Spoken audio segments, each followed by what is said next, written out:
한 주일 잘 보내셨습니까? 저희가 한 주 한 주 이렇게 살아가는 게 정말 하나님의 큰 은혜라는 것을 다시 한번 느낍니다. 하나님께서 진짜 우리를 지켜주시고 이 안식일에 다시 나와서 하나님께 예배할 수 있도록 인도해 주심을 감사를 드립니다. 오늘은 저희가 계속해서 아브라함 공부를 계속하도록 하겠습니다. 여러분, 아브라함 하면 뭐가 생각나십니까? 너는 복이 될지라. 하나님께서 아브라함을 부르신 목적이 복이 되라고 부르셨다고 저희가 함께 살펴보았고요. 오늘 저희가 함께 살펴보게 될 내용은 아브라함이 애굽으로 내려가는 이야기, 잘 아시는 이야기를 좀 함께 살펴보도록 하겠습니다. 아브라함이 이제 갈대아 우르를 떠나서 어디 와 살게 됐냐면 약속의 땅 가나안에 와 살게 됐습니다. 자, 7절부터 있는 말씀을 제가 볼게요. 여호와께서 아브라함에게 나타나 이르시되 내가 이 땅을 내 자손에게 주리라 하신지라. 자기에게 나타나신 여호와께서 그가 그곳에서 제단을 쌓고 거기서 베델 동쪽 산으로 옮겨 장막을 치니 서쪽은 베델이요 동쪽은 아이라. 그가 그곳에서 여호와께 제단을 쌓고 여호와의 이름을 부르더니 점점 남방으로 옮겨 갔더라. 그러니까 아브라함은 점점 어느 쪽으로 갔냐면요, 남쪽으로 갔습니다. 그러다가 10절에 그 땅에 기근이 들었습니다. 그래서 아브라함이 어디로 내려가냐면 애굽에 거류하려고 그곳에 내려갔는데, 이유는 무엇 때문이라고 얘기하냐면 기근 때문이다라고 이야기를 합니다. 그 땅에 기근이 들었으므로 이렇게 얘기를 하는데, 여러분 이제 지금 저기 이스라엘이라고 보이는 지역에 바람이 바다 쪽에서 불 때도 있고 사막에서 불 때도 있습니다. 그래서 바다 쪽에서 바람이 불 때는 비가 와요. 그리고 사막에서 바람이 불 때는 비가 안 옵니다. 그럼 비가 올 때를 뭐라고 부르죠? 우기. 비가 안 올 때를 뭐라고 부릅니까? 건기라고 부릅니다. 자, 그래서 지금 이제 이 지도를 보면 여기가 바다예요. 그리고 저 밑에 사해 보이십니까? 쑥 들어간데, 그러니까 바다보다 사해가 더 낮아요. 근데 이제 바다 쪽에서 쭉 올라가는 데는 지중해성 기후라 아주 푸르른 곳인데, 저 동네는 누가 살았냐면 블레셋 사람들이 살았습니다. 그리고 이제 쭉 올라가서 이제 비가 떨어지는 저곳은 푸른데, 이제 산을 넘어가면 사해까지 거기는 어떤 곳이냐면 굉장히 비가 오지 않는 삭막한 곳이 되는 것입니다. 그래서 똑같은 곳인데 비가 오지 않을 때는 이렇게 생겼고요, 비가 올 때는 이렇게 푸르게 생긴 동네가 누가 살던 동네냐면 아브라함이 살던 동네입니다. 그러니까 기근이 왔다는 얘기는 이렇게 푸르렀던 초원이 어떻게 변했다는 얘기예요? 저렇게 삭막하게 변했다는 것입니다. 근데 비가 안 와요. 어떻게 해야 되겠습니까? 계속 살아야 되겠습니까? 딴 데로 가야 되겠습니까? 그럼 여러분 어디로 가면 좋을까요? 아브라함은 남쪽으로 계속 여행을 했고요, 시험을 당한 게 비가 오지 않는 것이었습니다. 하지만 하나님께서 여전히 아브라함의 친구가 되시고 인도하고 계신 것을 확신했습니다. 그래서 아브라함이 어디로 돌아가지 않았냐면 갈대아 우르로는 돌아가지 않습니다. 저곳도 비가 오지 않아도 농사를 짓기에 좋은 곳이었는데 저곳으로 돌아가지 않고 이제 가까운 어디로 가기로 마음을 먹었냐면 애굽으로 가기로 마음을 먹었습니다. 아브라함은 섭리의 인도를 설명할 수 없었으며 장래 유업을 실감하지 못하였다.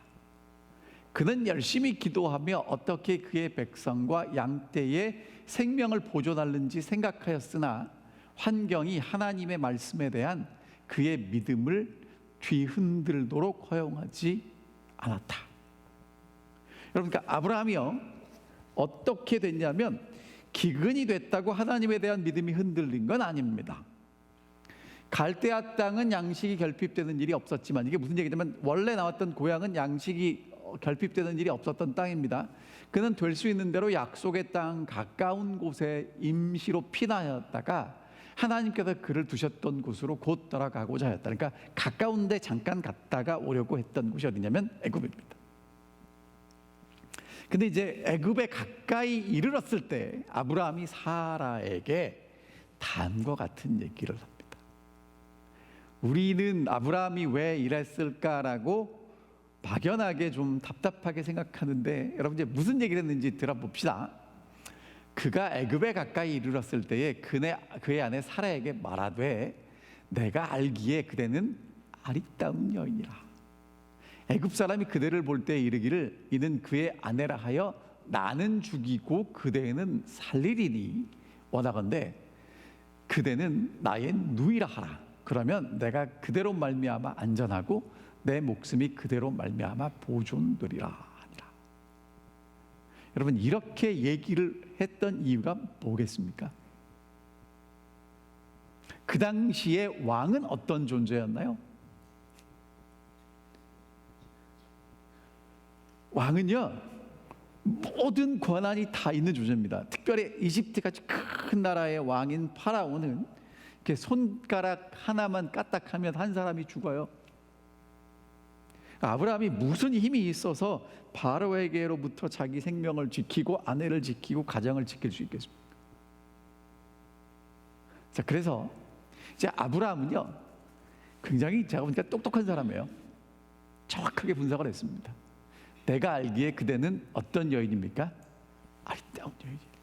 근데 14절과 15절에 보니까 애굽 사람들이 그 여인의 시림이 아름다움을 보았고, 그러니까 애굽 사람들이 볼 때도 사라는 어떤 여자였어요?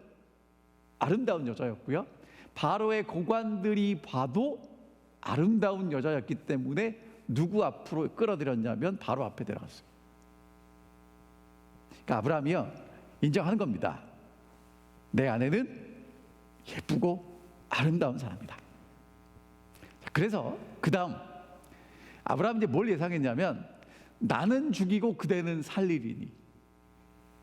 우리가 부부라면 나는 필요 없는 존재가 되니까 나는 죽임을 당할 거고 당신은 필요 있는 존재니까 살 수 있다라는 게 아브라함이 생각한 예상치예요. 그래서 이렇게 얘기를 합니다. 원하건대 그대는 나의 누이라 하라. 창세기 20장에 보면 이복 누이예요.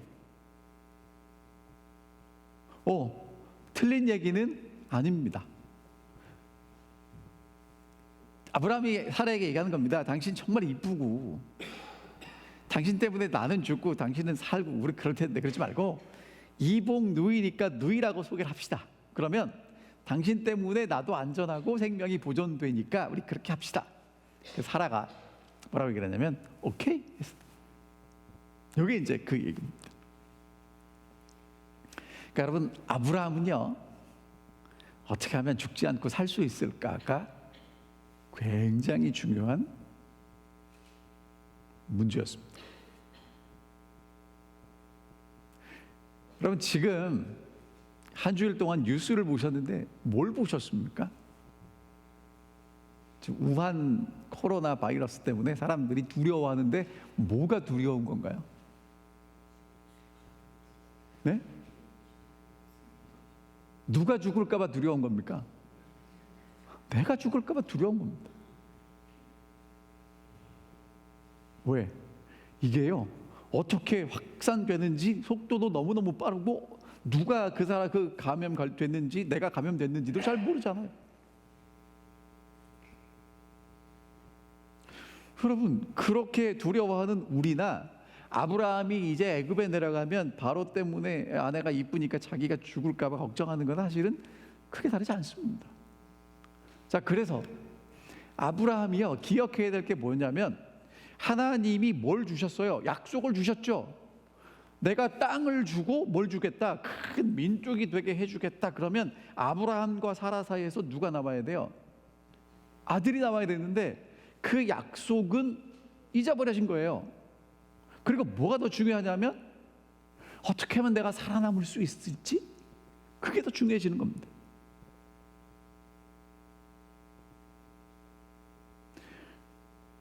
여러분 아브라함도 우리 같았어요. 어떻게 하면 내가 살 수 있지? 자, 드디어 이제 아브라함과 그 가족들이 애굽에 도착했습니다. 자, 어떤 일이 벌어졌는지 볼게요. 여러분, 이게 진짜인지 아닌지 모르지만 제가 찾아보니까 이 사라의 모습이랍니다. 굉장히 아름다운 모습이에요. 여러분, 이때 사라가 나이가 몇 살인지 아세요? 아브라함이 부르심을 받았을 때 나이가 몇 살입니까? 75세. 그럼 사라는 몇 살이에요? 65세. 여러분, 65세가 된 사라는 다른 사람이 볼 때 어떤 사람이었어요? 여전히 아름다운 사람이었어요. 아브라함만 혼자 그렇게 생각했다면 뭐 자기 와이프니까.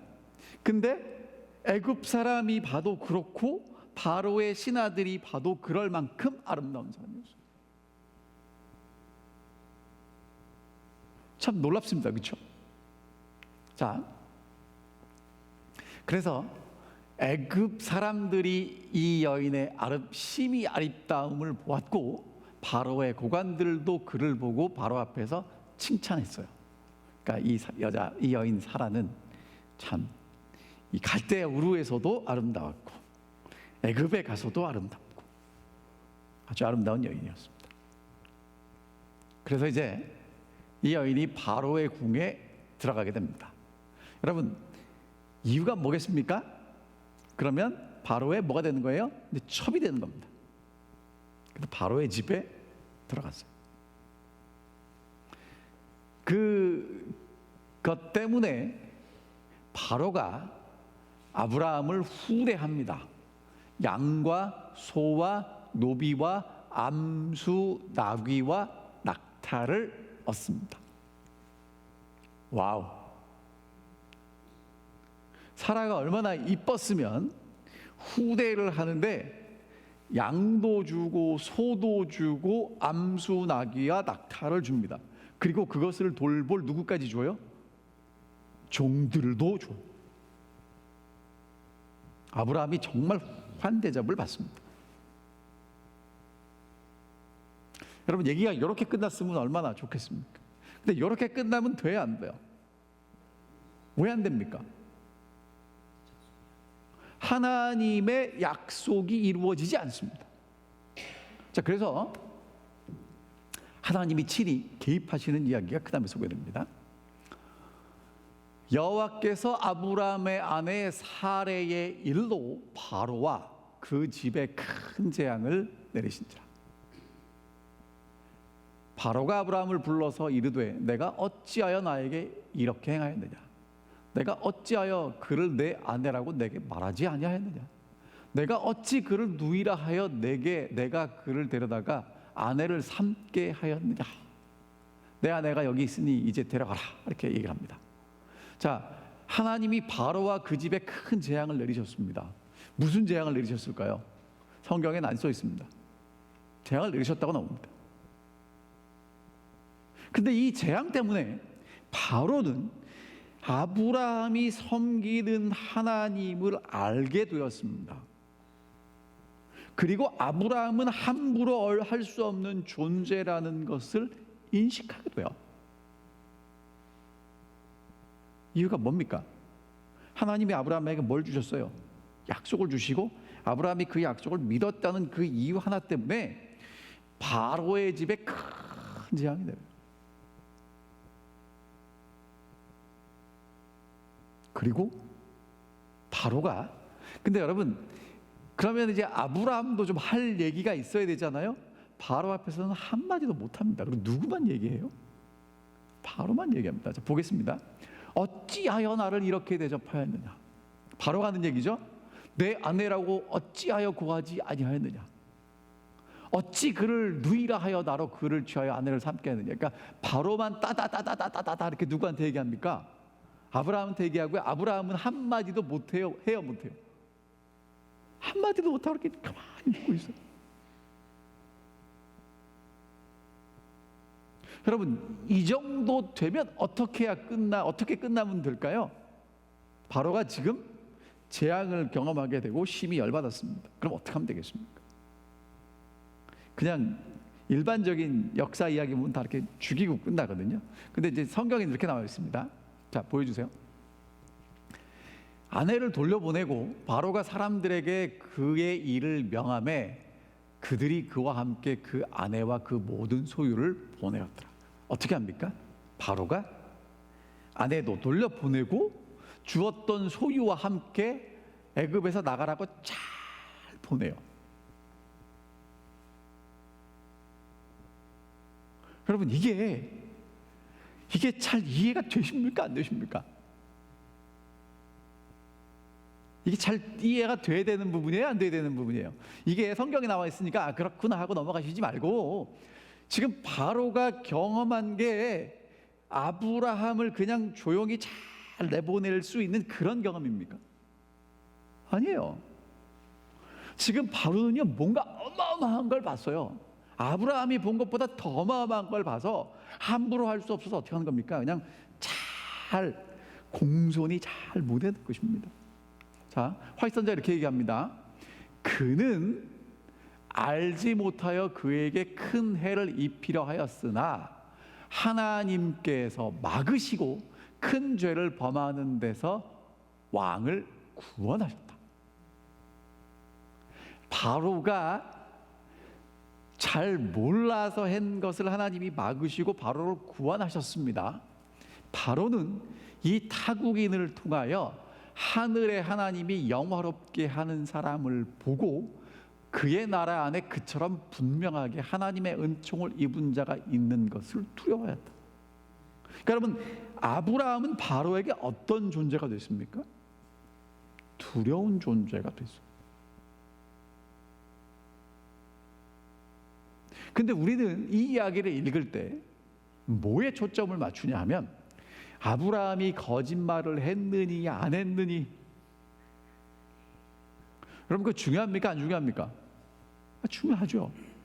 하지만 지금 아브라함이 애굽에 내려갔다가 다시 돌아오는 이 이야기를 통해서 기록하는 진짜 목적은 아브라함이 거짓말을 했고 아브라함과 사라가 이복누이간인지 진짜 부부인지 그것보다 더 중요한 내용이 있단 말이에요. 바로가 뭘 알게 되냐면, 하나님이 영화롭게 하시는 이 사람, 함부로 해서는 안 되는 이 사람, 하나님의 은총을 입은 이 사람이 여기 있다는 게 정말 두렵다는 것을 깨닫게 되는 것입니다. 바로에게 주어진 경고는 아브라함이 그 후 이방 백성들과 교제할 때에 그에게 보호가 되었다는 것이 밝혀졌다. 왜냐하면 그 사건은 비밀로 감추어져 있을 수 없었고, 아브라함이 섬기던 하나님은 당신의 종을 보호하시며 그에게 입힌 어떤 해라도 보복을 당한다는 사실이 알려졌기 때문이다. 그러니까 하나님은 이 사실을 통해서 아브라함을 계속 뭐 하시겠다는 거예요? 보호하시겠다고 선포하신 사건이에요. 그러니까 제일 먼저 아브라함이 만나게 된 사람이 그 동네에서 제일 힘센 누구였어요? 애굽의 왕 바로였고요. 바로가 아브라함은 함부로 할 수 없는 하나님의 은총을 받은 존재라는 것을 깨닫고 후대에서 공손하게 잘 내보냈습니다. 그러면 그 다음에 아브라함을 만나는 사람들은 아브라함에 대해서 함부로 할 수 있었겠습니까? 없었겠습니까? 없다는 거예요.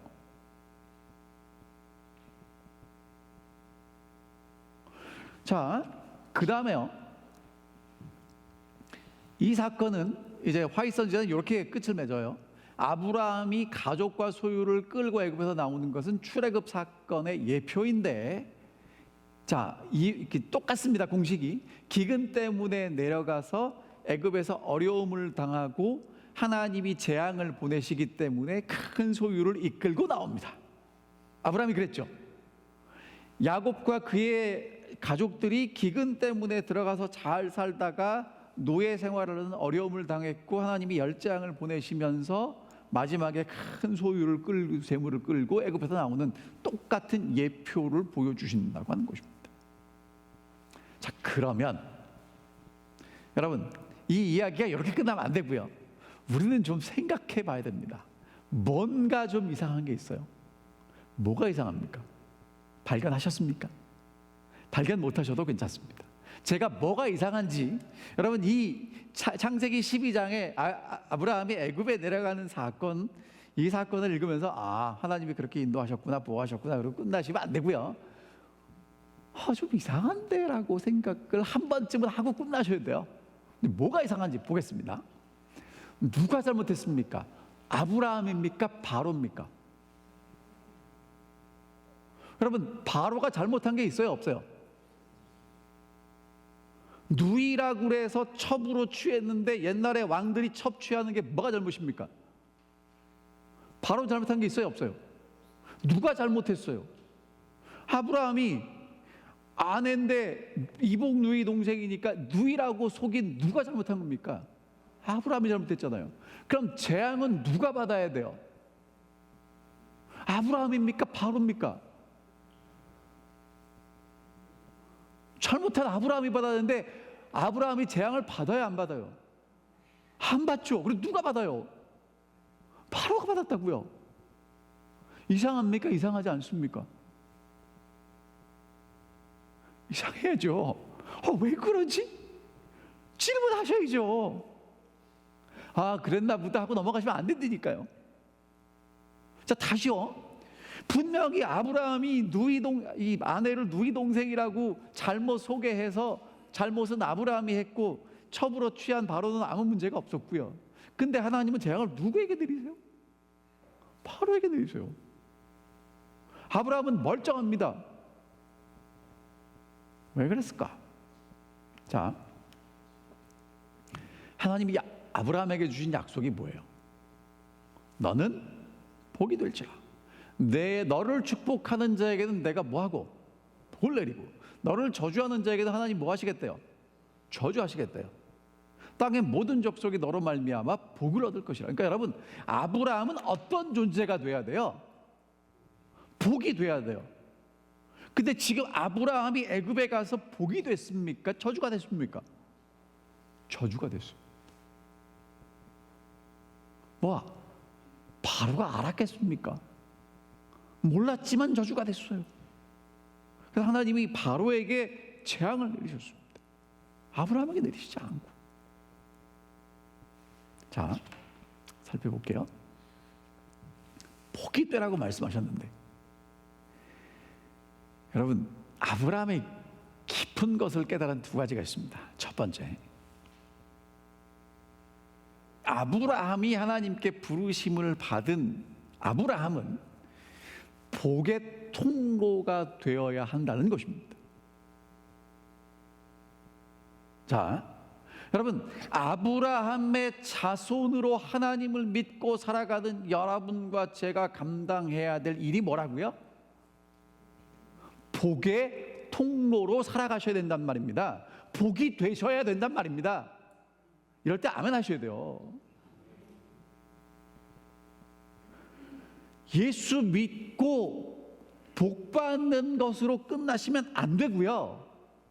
예수 믿고 부르심을 받고 이제는 복이 되는 삶을 사셔야 된다라고 말씀하시는 거예요. 자, 그런데요, 그 복은 재물이나 능력이나 권력에 있지 않더라 이것입니다.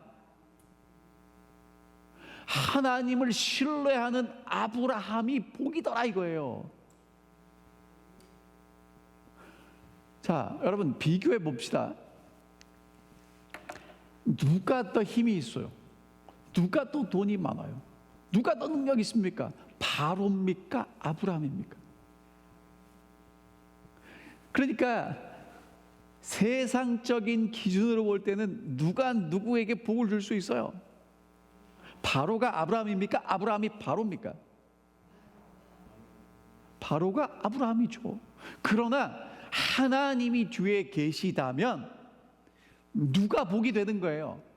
진짜 아브라함이 복이 되는 거예요. 누구에게? 바로에게.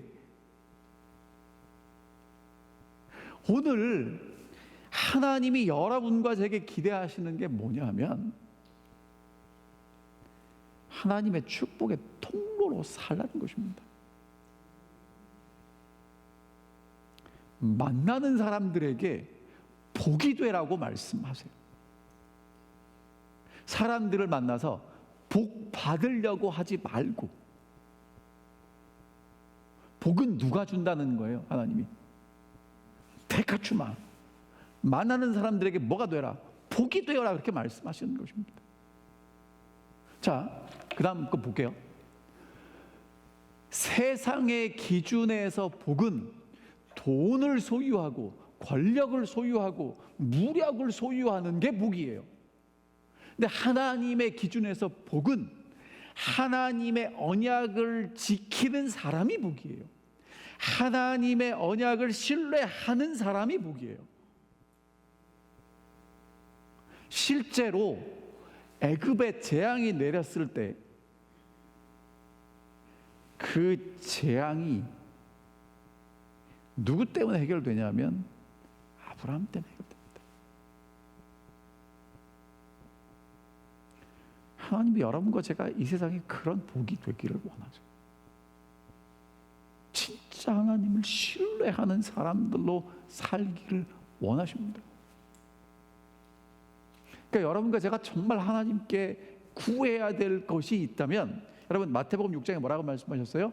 너희는 먼저 그의 나라와 그의 의를 구하라. 그러니까 뭘 구하셔야 돼요? 하나님을 신뢰할 수 있는 사람이 되게 해 주십시오. 하나님의 약속을 붙잡을 수 있는 사람이 되게 해 주십시오. 이 땅에 복이 되는 사람이 되게 해 주십시오. 축복의 통로로 사용해 주십시오라고 기도해야 된다는 거예요. 근데 우리는 뭐라고 기도합니까? 하나님, 뭐니 해도 머니도 좀 주시고, 성공도 좀 주시고, 건강도 좀 주시고. 그러니까 하나님이 아브라함에게 기대하시는 것, 우리에게도 기대하시는데, 우리가 정말 하나님이 무엇을 원하시는지를 알고 그것을 위해서 기도해야 되는데 엉뚱한 걸 구하고 있지는 않나? 한번 돌아봤으면 좋겠습니다. 자, 두 번째요. 바로가 놀랐을까요? 아브라함이 놀랐을까요? 둘 다 놀랬죠. 둘 다 놀랐는데, 자, 여러분 보세요. 지금 바로 앞에서 아브라함은요, 죽기 아니면 사는 것 때문에 떨고 있습니다. 누가? 내가. 근데 여러분, 지금 바로는요, 아브라함 뒤에 있는 누가 보이는 거예요? 하나님이 보여서 떠오는 겁니다.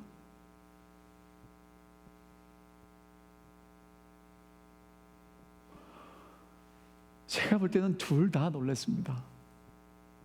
바로는요, 그러니까 바로가 볼 때 아브라함이 뭐 얼마나 화려했겠습니까? 그 유목 생활하는 웬 사람이 왔는데 별 볼 일 없다고 생각했는데 그 뒤에 누가 있어요? 애굽에 재앙을 내리는 어마어마한 하나님이 그 뒤에 있는 거예요. 얼마나 놀랐겠습니까? 여러분, 아브라함은 얼마나 놀랐겠습니까? 내가 믿는 하나님이 어떤 하나님이에요? 내가 벌벌 떠는 그 바로가 보고 떠는 하나님이에요. 오늘 여러분과 제가 그 하나님 보고 만났으면 좋겠습니다. 자, 시편에 보면 이렇게 말씀하십니다. 그때에 그들의 사람 수가 적어 그 땅에 나그네가 되었고, 이 족속에게서 저 족속에게로, 이 나라에서 다른 민족에게로 떠돌아다녔도다. 그러나 그는 사람들이 그를 억압하는 것을 용납하지 아니하시고 그들로 말미암아 왕을 꾸짖어 이르시기를 나의 기름 부은 자를 손대지 말며 나의 선지자를 해하지 말라 하셨도다. 여러분, 여기 지금 아브라함이 경험한 이 사건이에요. 하나님이 함께 하시니까요, 생명이 보존되고요, 아내가 돌아오고요, 재물을 얻습니다. 여러분, 아브라함에게 정말 필요한 게 머리를 굴려서 계획을 짜고 그 계획을 실행에 옮기는 것이었겠습니까? 아니면 바로가 두려워 떠는 그 하나님을 믿고 신뢰하는 것이었겠습니까? 오늘 여러분과 제게는 뭐가 필요하겠습니까? 여러분, 세상이 두려워 떱니다. 왜 두려워 떱니까? 중국에서 바이러스가 터지는데 걷잡을 수가 없는 거예요. 근데 여러분, 사실은 뭐가 더 무섭냐면 공포가 더 무섭습니다. 근데 여러분과 제가요, 정말 하나님을 믿는다면 우리 뒤에 계신 정말 크신 능력 있는, 여러분 이번 주 교과 공부 공부하셨죠? 다니엘 4장에 뭐라고 나옵니까? 느부갓네살이 마지막에 고백한 게 뭐예요? 사람의 생명을 주관하시는 하나님, 세우기도 하고 낮추기도 하는 그 하나님, 그 하나님을 우리가 발견해야 되지 않겠습니까? 그리고 그 하나님을 신뢰해야 되지 않겠습니까? 자, 그 다음 볼게요. 너는 복이 될지라라고 말씀하신 그 하나님은 우리에게 약속하시는 하나님이고 능력 있는 하나님이고 그 약속을 이루실 수 있는 하나님이십니다.